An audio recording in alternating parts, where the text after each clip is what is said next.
Vamos a seguir con la quinta parte de este tema sobre el Espíritu Santo. Vamos a continuar con las citas de Ellen White que hablaban no solo del Espíritu Santo como tercera persona de la divinidad, sino que además todo ese rol, ese papel que desempeña el Espíritu Santo, que es necesario que conozcamos. Hay bastantes citas, habrá más aún en un posterior tema, pero creo que es vital que mostremos todo lo que está relacionado con esto para que no quede duda alguna de lo que Ellen White dejó plasmado. Verdaderamente todo basado en los textos bíblicos, aunque ya sé que a muchas personas eso les duele y no quieren reconocerlo, y procurarán encontrar los 1001 peros posibles para seguir manteniendo su postura. Sé que eso será así, pero si al menos sirve para que alguien abra los ojos, bienvenido sea este tema. Y me gustaría, antes de empezar leyendo un texto bíblico, comenzar con una oración. Padre, te damos gracias, Señor, por la oportunidad que nos das de seguir estudiando y ahondando en tu palabra. Te queremos pedir que nos ayudes a ser humildes, que nos ayudes a sacar todas las ideas preconcebidas, que nos ayudes a investigar en la verdad, y que nuestra superinteligencia, que tanto nos creemos a veces, sea pisada por ti. Humíllanos, Señor, para que sea tu sabiduría la que pongas en nosotros y no en nuestra autosuficiencia. Perdona nuestros pecados y guíanos. Llénanos del Espíritu Santo. En el nombre de Jesús te lo pedimos todo. Amén. Me gustaría, antes que nada, empezar con un texto del cual citamos solo un versículo, que ahora citaremos un poco antes de él, para que veamos también un poco el contexto de todo esto, a qué se está refiriendo. La epístola de Segunda de Tesalonicenses, capítulo 2, versículos del 13 al 15 nos dice: pero nosotros debemos dar siempre gracias a Dios respecto a vosotros, hermanos amados por el Señor, de que Dios os haya escogido desde el principio para salvación, mediante la santificación por el Espíritu y la fe en la verdad, a lo cual os llamó mediante nuestro Evangelio, para alcanzar la gloria de nuestro Señor Jesucristo. Así que, hermanos, estad firmes y retened la doctrina que habéis aprendido, sea por palabra o por carta nuestra. Si nos hemos dado cuenta, en estos versículos nos cita Dios, nos cita al Señor, Jesucristo, y nos cita también algo muy interesante: mediante la santificación por el Espíritu. Solo nos santificamos por el Espíritu. Él es el que nos santifica, el que nos va transformando, cambiando, llevando a la santidad como Dios. Y la fe en la verdad. Démonos cuenta de la importancia de relacionar este tema con la fe en la verdad. Sin lo cual, ¿qué nos sucede? Pues que nos vamos a apartar de la firmeza. Como dice el versículo 15, así que, hermanos, estad firmes y retened la doctrina que habéis aprendido, sea por palabra o por carta nuestra. Retengamos esa doctrina que hemos aprendido. ¿Cuál es la que hemos aprendido? ¿Está equivocada la que nos enseñaron desde un principio? Todo esto es lo que hemos de ver. Hasta ahora hemos visto claramente que precisamente la doctrina nos habla de una divinidad de 3 personas. Seguiremos comprobando si esto es así o no. Vamos, sin más, a pasar las imágenes. Por favor, ¿me podríais apagar la luz? Vamos a apagar la luz, por favor. Vamos a pasar las imágenes donde precisamente seguiremos con las citas de Ellen White, que hablan sobre la divinidad de 3 personas distintas y el papel del Espíritu Santo. Iréis viendo cómo en estas citas se va aclarando cada vez más todo esto, y que, sabéis, a veces cuando se esgrimen solo se muestran unas pocas citas, en las cuales muchas personas dicen: Bueno, son unas pocas citas, están tergiversadas, han sido manipuladas, o Ellen White está mintiendo. Bien, vamos a mostrar muchas de ellas, no unas pocas, muchas, porque si alguien se tomó la molestia de tergiversar todas estas citas, o de decir que Ellen White no creía en la Trinidad, o cualquier otro argumento, se demuestre que es una falsedad absoluta. Vamos a empezar con el deseado de todas las gentes, donde nos dice en la página 319, y hay más que ángeles en las filas, el Espíritu Santo, el representante del capitán de la hueste del Señor, baja a dirigir la batalla. Nuestras flaquezas pueden ser muchas y graves nuestros pecados y errores, pero la gracia de Dios es para todos los que, contritos, la pidan. El poder de la omnipotencia está listo para obrar en favor de los que confían en Dios. ¿Cómo actúa el poder de la omnipotencia de los que confían en Dios? Démonos cuenta, el Espíritu Santo dice aquí, ¿qué es o quién es el representante del capitán de la hueste del Señor? Tantas veces hablamos de que el capitán de los ángeles es Cristo, ¿verdad? Pero Cristo está haciendo una función sacerdotal. ¿Y quién está actuando como representante de este capitán de la hueste, de estos ejércitos del Señor? El Espíritu Santo. No es Cristo, es el Espíritu Santo. Y así la omnipotencia de Dios puede trabajar con poder en nosotros. Del mismo libro, página 622 en adelante. Empecemos a leer por donde está marcado aquí en rojo. Antes de ofrecerse como víctima para el sacrificio, Cristo buscó el don más esencial y completo que pudiese otorgar a sus seguidores, un don que pusiese a su alcance los ilimitados recursos de la gracia. Yo rogaré al Padre, dijo, y os dará otro Consolador, para que esté con vosotros para siempre, al Espíritu de verdad, al cual el mundo no puede recibir, porque no le ve ni le conoce, mas vosotros le conocéis, porque está con vosotros y será en vosotros. No os dejaré huérfanos, vendré a vosotros. ¿Cómo viene Cristo a nosotros? ¿A través de qué? Del Espíritu Santo.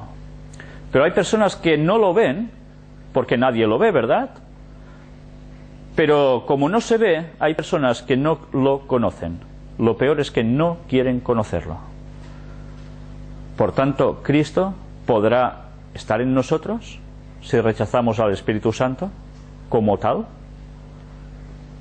Antes de esto, el Espíritu había estado en el mundo. Desde el mismo principio de la obra de redención, había estado moviendo los corazones humanos. Pero mientras Cristo estaba en la tierra, los discípulos no habían deseado otro ayudador, y antes de verse privados de su presencia, no sentirían su necesidad del Espíritu, pero entonces vendría. ¿Os estáis dando cuenta una vez más que el Espíritu, antes de que Cristo hiciera todo su desarrollo del plan de salvación, muriendo en la cruz, apareciendo primero en Belén, el Espíritu ya había estado obrando en el mundo? No era Jesús, era el Espíritu. El Espíritu Santo es el representante de Cristo. Por tanto, ¿es Cristo? ¿Un representante de una empresa es el dueño de la empresa o es alguien que está asociado, mandando en esa empresa? Es un representante, va como llevando la calidad de imagen de su empresa. El Espíritu Santo hace esto. Siendo Dios, es el papel que ha asumido, ser el representante de Cristo. Pero mirad lo que dice ahora. Pero despojado de la personalidad humana e independiente de ella.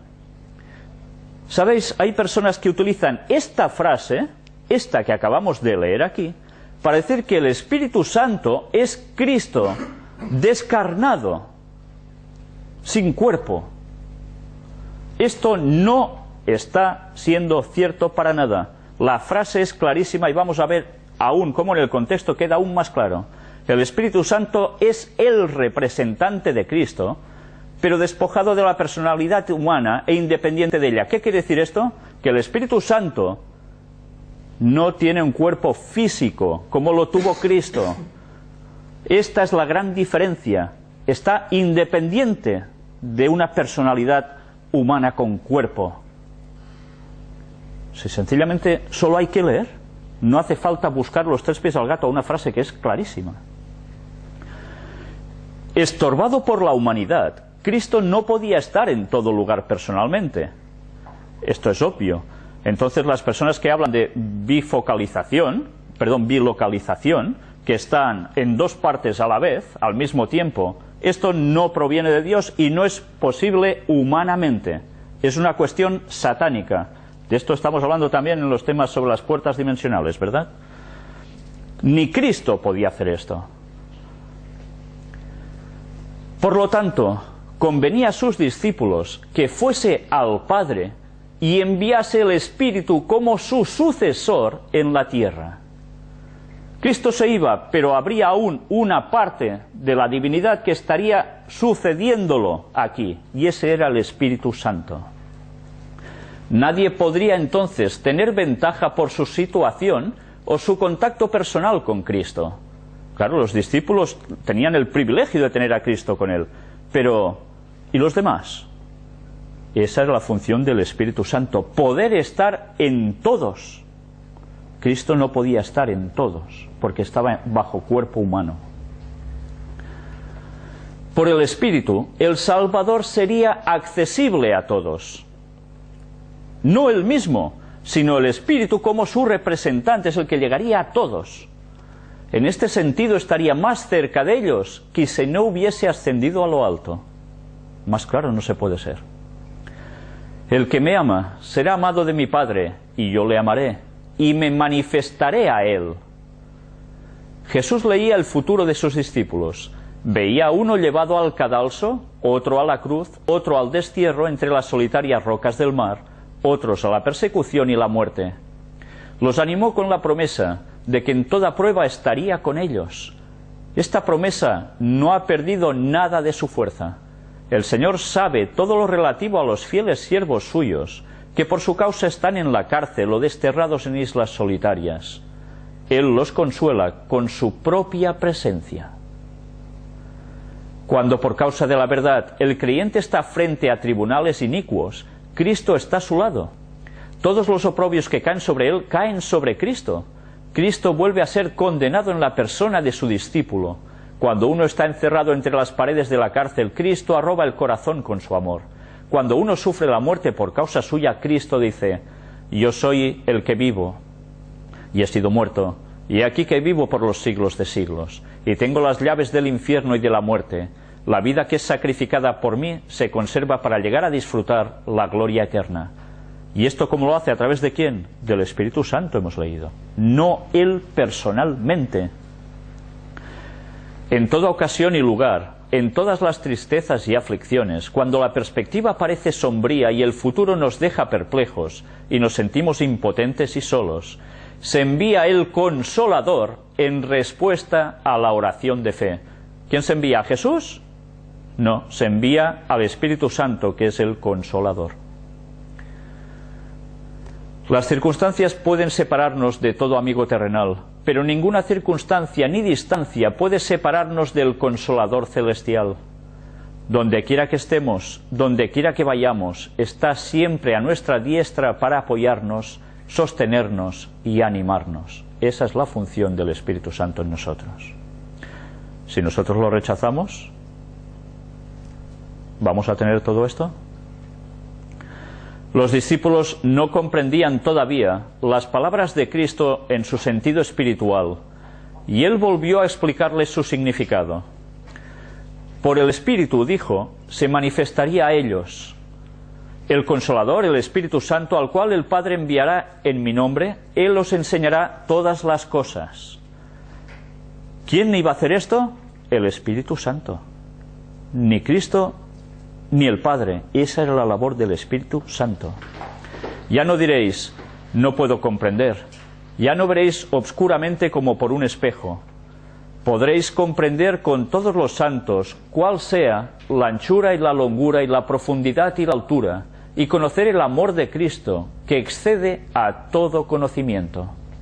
Ya veis, cuando tenemos el Espíritu Santo podemos llegar a comprender todo ese conocimiento, o mucho de él. Sin él, nada de nada. Los discípulos habían de dar testimonio de la vida y obra de Cristo.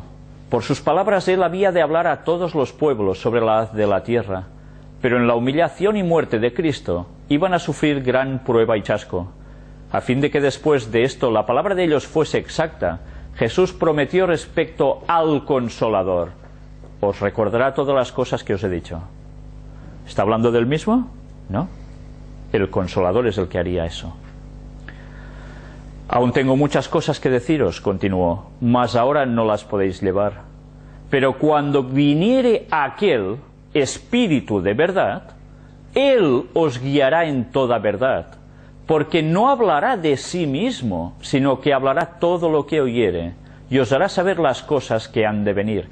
Él me glorificará, porque tomará de lo mío y os lo hará saber. ¿No es evidente que está hablando de una tercera persona aquí? Jesús había abierto delante de sus discípulos una vasta extensión de la verdad, pero les era muy difícil impedir que en sus mentes se mezclaran sus lecciones con las tradiciones y máximas de los escribas y fariseos. Habían aprendido a aceptar las enseñanzas de los rabinos como voz de Dios, y esto dominaba todavía sus mentes y amoldaba sus sentimientos. Mirad qué peligro tan importante en aceptar creencias desde un inicio que son equívocas, que están mal, porque esto nos marca, y después salirnos de este error nos cuesta muchísimo. La historia sigue repitiéndose. Habían aprendido a aceptar las enseñanzas de los rabinos como voz de Dios, y esto dominaba todavía sus mentes y amoldaba sus sentimientos. Las ideas terrenales y las cosas temporales ocupaban todavía mucho lugar en sus pensamientos. No comprendían la naturaleza espiritual del reino de Cristo, aunque Él se la había explicado tantas veces. Sus mentes se habían confundido. No comprendían el valor de las Escrituras que Cristo presentaba. Muchas de sus lecciones parecían no hallar cabida en sus mentes. Jesús vio que no comprendían el verdadero significado de sus palabras. Compasivamente les prometió que el Espíritu Santo les recordaría esos dichos. Y había dejado sin decir muchas cosas que no podían ser comprendidas por los discípulos. Estas también les serían reveladas. ¿Por quién? Por el Espíritu. El Espíritu había de vivificar su entendimiento a fin de que pudiesen apreciar las cosas celestiales. Mirad si es interesante. Para apreciar las cosas celestiales, ¿quién debe vivificar nuestro entendimiento? El Espíritu. Si yo rechazo al Espíritu como una persona, no lo quiero, este Espíritu Santo, tú no, tú serás otra cosa, pero tú no eres. Entonces, ¿podemos llegar a comprender las cosas celestiales? Pues lo vamos a llevar muy mal. Cuando viniera aquel Espíritu de verdad, dijo Jesús, Él os guiará a toda verdad. Por tanto, si el Espíritu de verdad viene y tú le dices, no, tú no, tú eres otra cosa, ¿dónde nos va a guiar? No nos podrá guiar Él a toda la verdad, si lo hemos rechazado, ¿verdad? El Consolador es llamado el Espíritu de verdad. Su obra consiste en definir y mantener la verdad. Ya lo veis, definir y mantener la verdad. Primero mora en el corazón como el Espíritu de verdad y así llega a ser el Consolador. Hay consuelo y paz en la verdad, pero no se puede hallar verdadera paz ni consuelo en la mentira. Esto es importante, ¿eh? No puede haber verdadera paz ni consuelo en la mentira. Si creemos una mentira, ya veis el resultado. Por medio de falsas teorías y tradiciones es como Satanás obtiene su poder sobre la mente. Induciendo a los hombres a adoptar normas falsas, tuerce el carácter.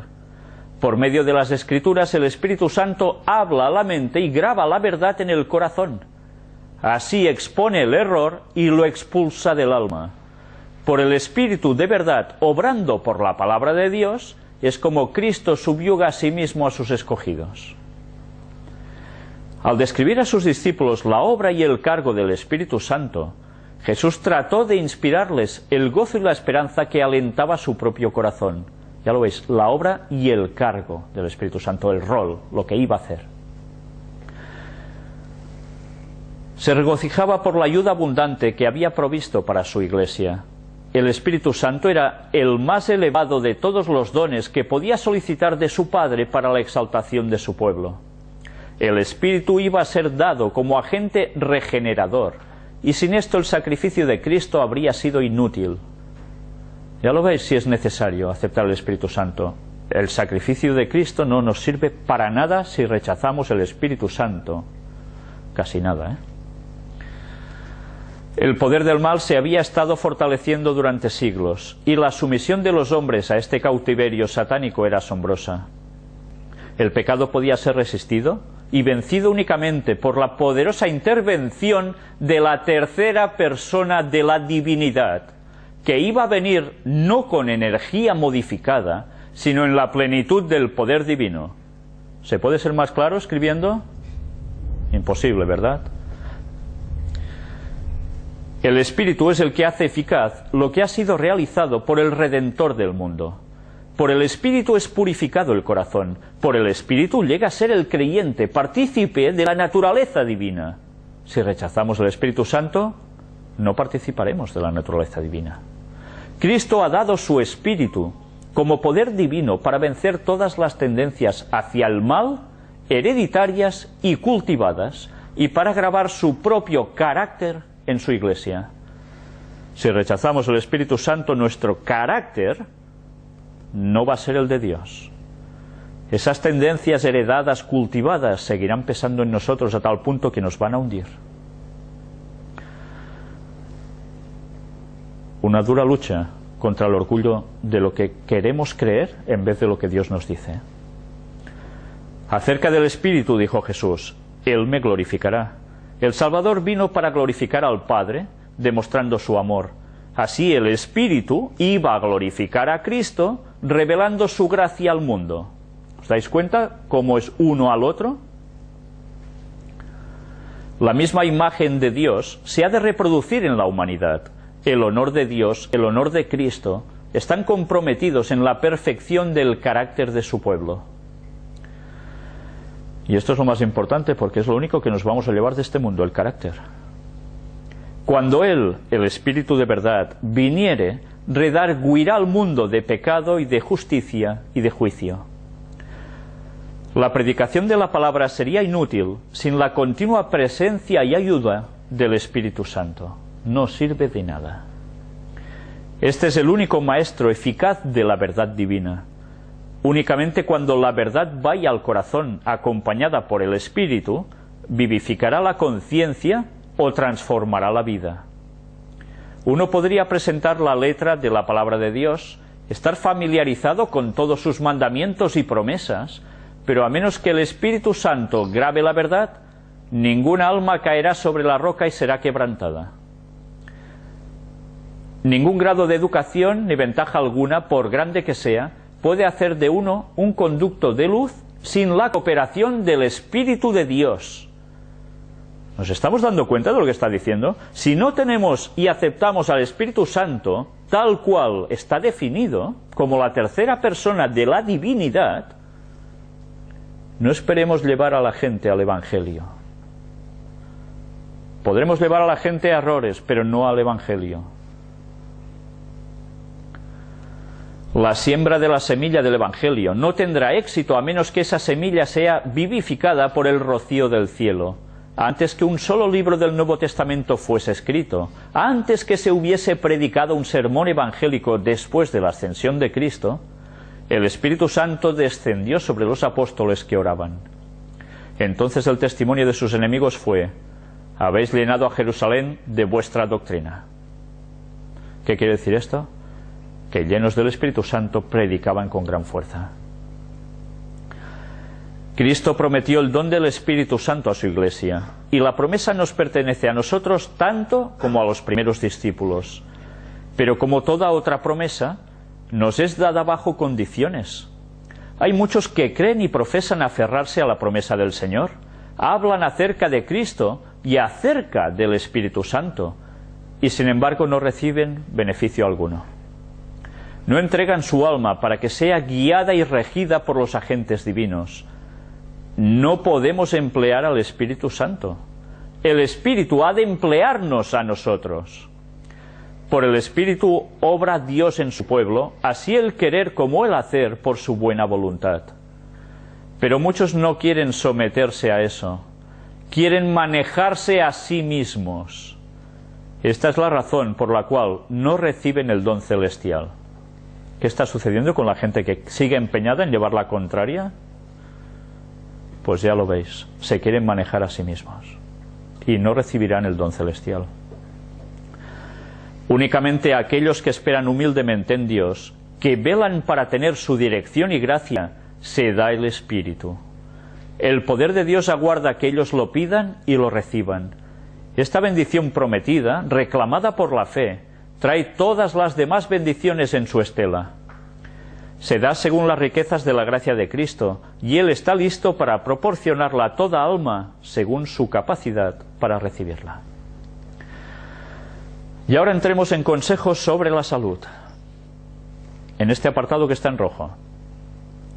La divinidad se conmovió de piedad por la humanidad, y el Padre, el Hijo y el Espíritu Santo se dieron a sí mismos a la obra de formar un plan de redención. Con el fin de llevar a cabo plenamente ese plan, se decidió que Cristo, el Hijo unigénito de Dios, se entregara a sí mismo como ofrenda por el pecado. Si os habéis dado cuenta, aquí nos dice que los tres, la divinidad, se dieron a sí mismos para el plan de redención, pero decidieron cómo se ejecutaría ese plan, y se decidió que Cristo, el que había venido aquí como el Hijo unigénito de Dios, porque nació a través del Espíritu Santo y una mujer, se entregaría, daría su vida como ofrenda por el pecado. Cualquiera de los tres podía haber tomado esta opción. Esto se desprende de este texto. Podía haber venido el que para nosotros es Dios Padre y morir por nosotros. Podía haber venido el que para nosotros es el Espíritu Santo y morir por nosotros. Pero no, decidieron que se hiciera en el modo en que ahora lo sabemos. El evangelismo. Sepa la gente lo que creemos. Falsedades concernientes a la divinidad, lleva el subtítulo, Nuestro plan de acción es este.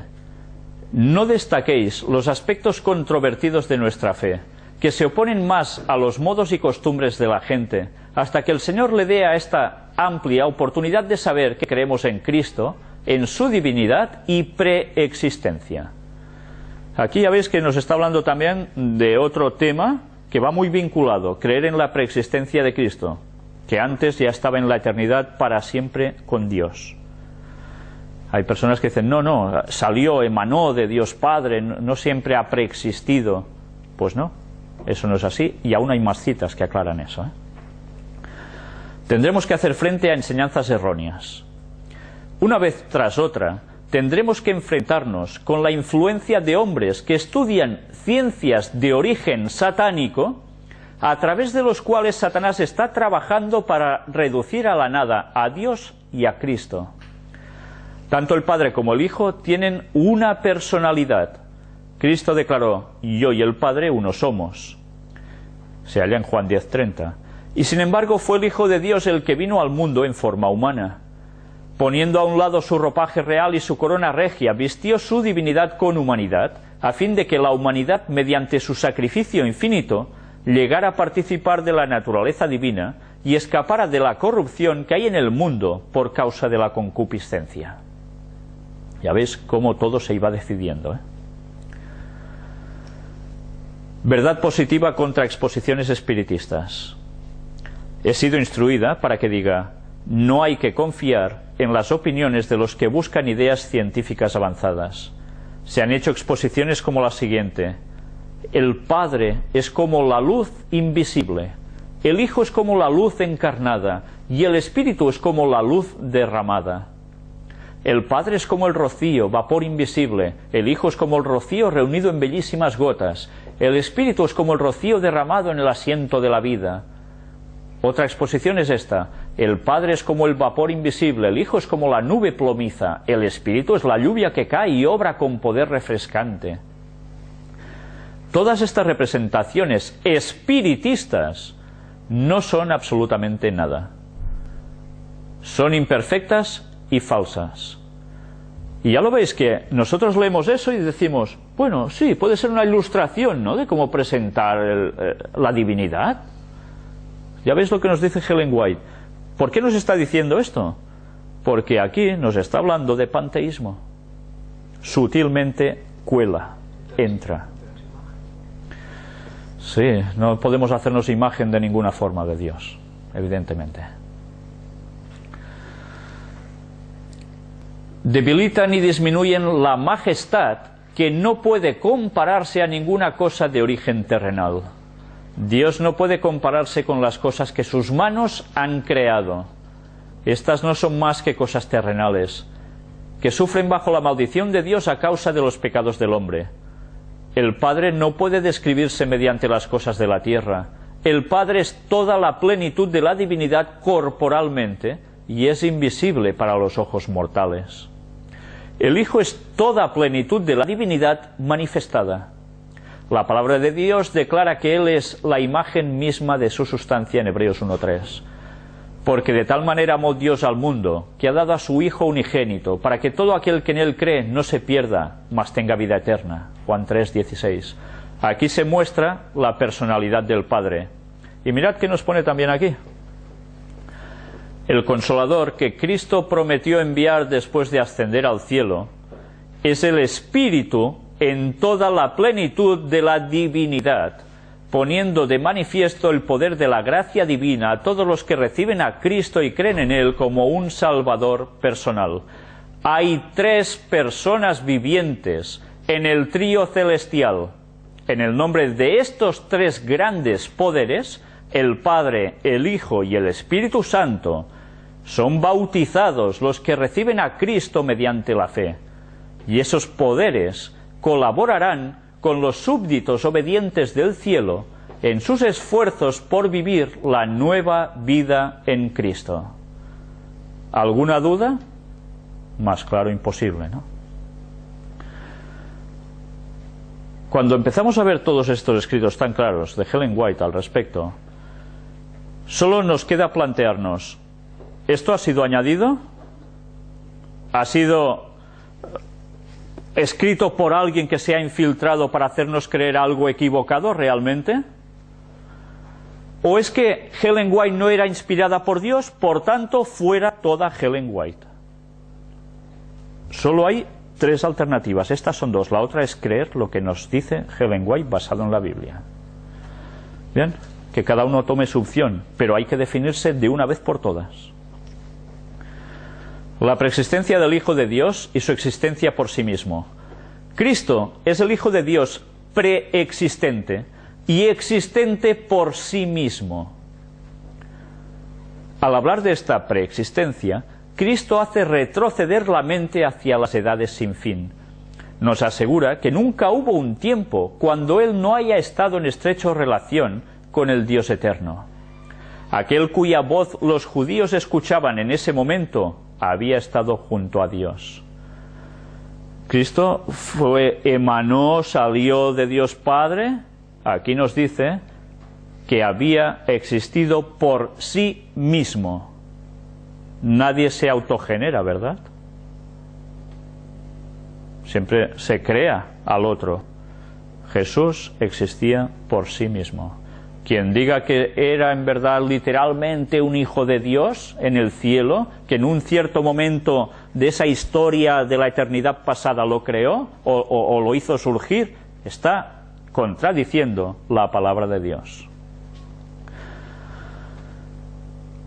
Era igual a Dios, infinito y omnipotente, es el Hijo eterno y existente por sí mismo, nos dice también en este otro escrito. Desde la eternidad, aunque la palabra de Dios habla de la humanidad de Cristo cuando estuvo en esta tierra, también habla definidamente acerca de su preexistencia. El Verbo existía como un ser divino, como el Hijo eterno de Dios en unión y en unidad con el Padre. Desde la eternidad era el mediador del pacto, aquel en quien serían bendecidas todas las naciones de la tierra, tanto judíos como gentiles si lo aceptaban. El Verbo era con Dios y el Verbo era Dios. Se halla en Juan 1:1. Antes de que los ángeles fuesen creados, el Verbo estaba con Dios, era Dios. Cristo les muestra que aunque ellos podían calcular que su vida tenía menos de 50 años, hablando, se refiere a la gente de su entorno, de Cristo, sin embargo su vida divina no podía ser calculada por cómputos humanos. La existencia de Cristo antes de su encarnación no se mide con números. Vida original que no proviene ni deriva de otra. Jesús declaró: yo soy la resurrección y la vida. En Cristo hay vida original, que no proviene ni deriva de otra. ¿Se puede ser más claro? El que tiene al Hijo, tiene la vida, dice el texto de 1 de Juan 5:12. La divinidad de Cristo es la garantía que el creyente tiene de la vida eterna. Por tanto, los que rechazan a Cristo como Dios desde siempre y que no emanó de Dios Padre, están rechazando la vida eterna. Mirad lo importante que es esto, porque hay distintos aspectos de antitrinitarios. Unos creen una cosa, otros otra, y así sucesivamente, y estamos viendo cómo una detrás de otra todas estas cosas se desmontan. Y todas estas cosas que parece que no tienen importancia, les van a marcar si serán salvos o no. Casi nada. Con el Padre en el Sinaí, cuando ellos, Israel, llegaron al Sinaí, Él, Dios, aprovechó la ocasión para refrescar su memoria con respecto a sus requerimientos. Cristo y el Padre, estando lado a lado sobre el monte, con majestad solemne proclamaron los 10 mandamientos. Tantas veces, y eso hablamos en las puertas dimensionales, ¿no? Hay el concepto de que solo era Jehová, unos creen que solo era Dios Padre, otros dicen es Jehová, es Cristo. Uno de ellos era el que estaba dando la ley. No, estaban los dos, Padre e Hijo allí. Los dignatarios eternos de la Trinidad, dice este subtítulo. Los eternos dignatarios celestiales, Dios, Cristo y el Espíritu Santo, armándolos a los discípulos con algo más que una mera energía mortal, avanzaron con ellos para llevar a cabo la obra y convencer de pecado al mundo. Aquí nos habla una vez más de los tres. Y dice, eternos dignatarios celestiales. Y ahora veamos, porque vamos a entrar en la personalidad del Espíritu Santo. ¿Cómo es el Espíritu Santo? ¿Os lo habéis planteado? Hay mucha gente que se lo plantea y le da muchísimas vueltas a este tema. Necesitamos comprender que el Espíritu Santo, que es una persona así como Dios es persona, anda en estos terrenos. ¿Vamos a negar aún que es una persona? El Espíritu Santo es una persona porque testifica en nuestros espíritus que somos hijos de Dios. Es el Espíritu Santo el que nos lo testifica a nosotros, a nuestro espíritu. Cuando se da este testimonio, lleva consigo su propia evidencia. En esas ocasiones creemos y estamos seguros de que somos los hijos de Dios. El Espíritu Santo tiene una personalidad. De lo contrario, no podría dar testimonio a nuestros espíritus y con nuestros espíritus de que somos hijos de Dios. ¿Por qué creéis que Ellen White escribió esto? Porque ya en sus tiempos tuvo que confrontar a personas que decían que el Espíritu Santo no era la tercera persona de la divinidad. ¿Creéis que esto es algo nuevo? No. Esto es una apostasía llamada apostasía alfa. Y deberemos analizar más adelante exactamente qué consistía y quién participó de esa apostasía, para demostrar que los argumentos que están adoptando los antitrinitarios, especialmente con el doctor Kellogg's, son totalmente alterados. Pero eso lo mostraremos también en su momento. Debe ser una persona divina, además, porque en caso contrario no podría escudriñar los secretos que están ocultos en la mente de Dios. Porque ¿quién de los hombres sabe las cosas del hombre, sino el espíritu del hombre que está en él? Así tampoco nadie conoció las cosas de Dios, sino el espíritu de Dios. El poder de Dios en la tercera persona.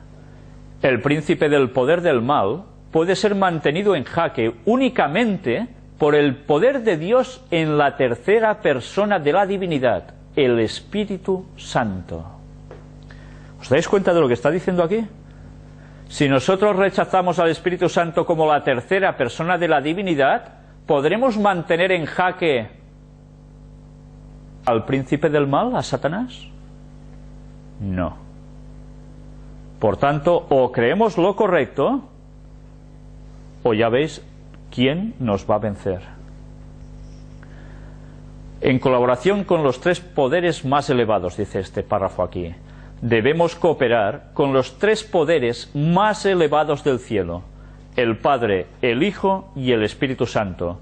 Y estos poderes trabajarán mediante nosotros, convirtiéndonos en obreros juntamente con Dios.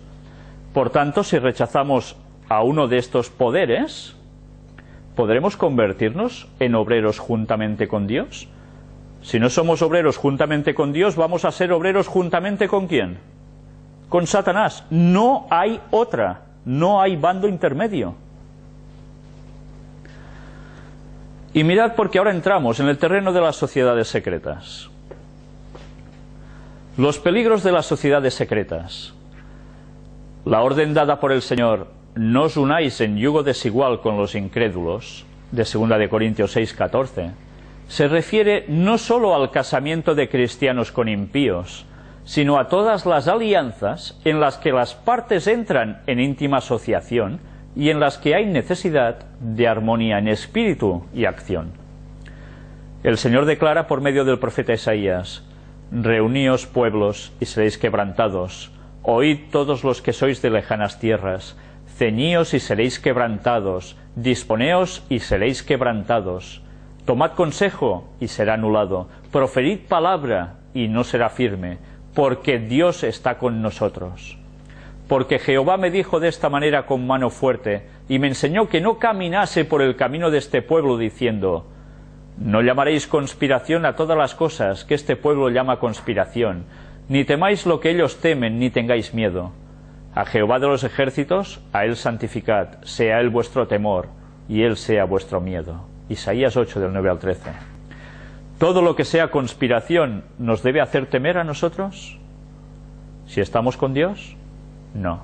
¿Todo lo que las sociedades secretas están trabajando junto con el papado para instaurar la venida del falso Mesías, de Satanás haciéndose pasar por Jesús, y estar llevando al mundo al caos donde ellos quieren, debe a nosotros influirnos un gran temor?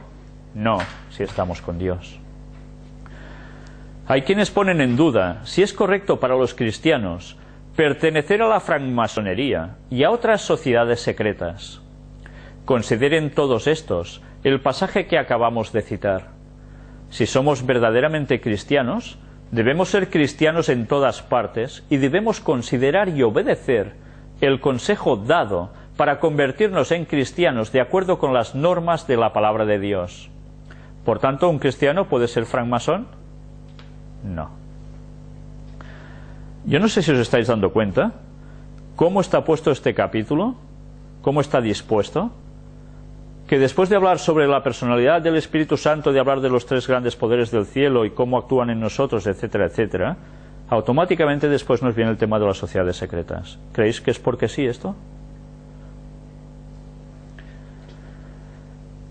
Hay una relación.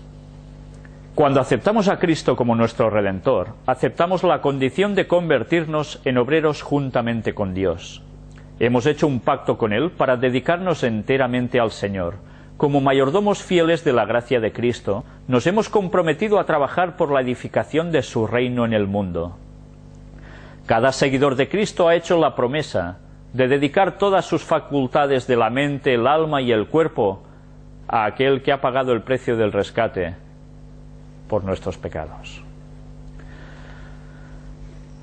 Ya veréis el por qué hemos puesto también esta cita añadida justo después de la otra, tal como aparecía en el libro, sobre las sociedades secretas. Estuvimos mostrando, y aquí cabe recordarlo, que esa creencia de que el Espíritu Santo no es la tercera persona de la divinidad y que está destrozando a mucho pueblo de Dios, provenía precisamente de algo llamado ciencia cristiana, y que eso estaba asociado precisamente, nunca mejor dicho, a sociedades secretas, a espiritismo. Pues bien, muy a pesar de los pesares, las personas que rechazan al Espíritu Santo como la tercera persona de la divinidad están aceptando una creencia infiltrada por Satanás a través de las sociedades secretas al mundo cristiano, a los adventistas especialmente, para llevarlos a su terreno, al de la perdición, como hemos visto, y no se están apercibiendo de ello. Comentario Bíblico Adventista, tomo 7a. Miremos lo que está en rojo. Debemos guardar toda la luz que recibimos del cielo y vivir a la altura de ella. ¿Por qué? Porque Dios quiere que nos aferremos a la verdad eterna y actuemos como la mano ayudadora del Señor, comunicando la luz a aquellos que no conocen su amor hacia ellos. Cuando os entregasteis a Cristo, hicisteis una promesa en la presencia del Padre, el Hijo y el Espíritu Santo, los tres grandes dignatarios personales del cielo. Guardad firmemente esa promesa. Es la promesa del bautismo. La hemos de guardar firmemente. Y aún hay personas que dicen que este texto fue añadido por la Iglesia Católica. Y le seguirán dando 1000 vueltas para querer demostrar lo indemostrable. Nosotros ya mostramos lo que era. Luego, si uno no se lo quiere creer, allá él. Pues bien, vamos a concluir aquí el tema. Por favor, ¿podéis encender la luz? Ya veis que va a haber una continuación, sin lugar a dudas, de estas citas.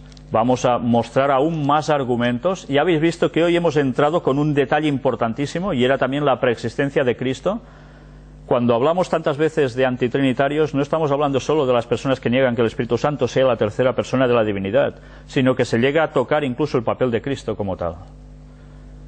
Hay muchas tendencias distintas. Nosotros debemos afianzarnos en la sana doctrina.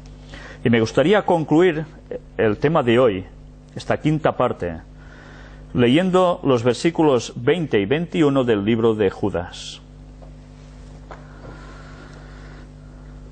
Pero vosotros, amados, edificando sobre vuestra santísima fe, orando en el Espíritu Santo, conservaos en el amor de Dios, esperando la misericordia de nuestro Señor Jesucristo para vida eterna.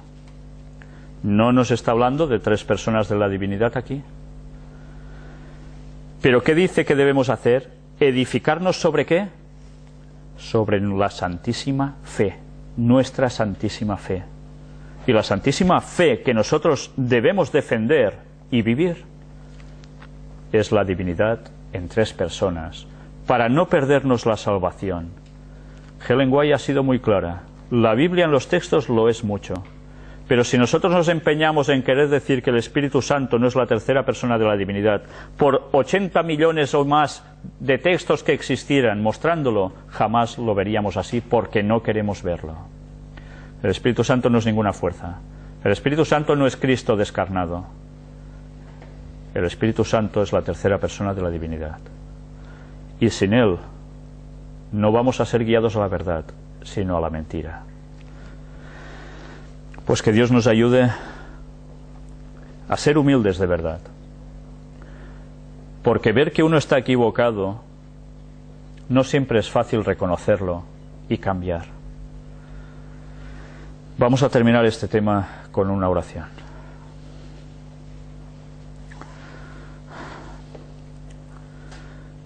Padre nuestro que estás en los cielos, te damos gracias por el plan de redención, por este plan de salvación que en un día de la eternidad todo se dispuso para que se efectuara, para que pudiésemos poder tener otra vez la vida eterna después de haber pecado. Gracias, Señor, por todo lo que haces por nosotros. Gracias porque Cristo murió por nosotros y gracias porque el Espíritu Santo está aquí con nosotros.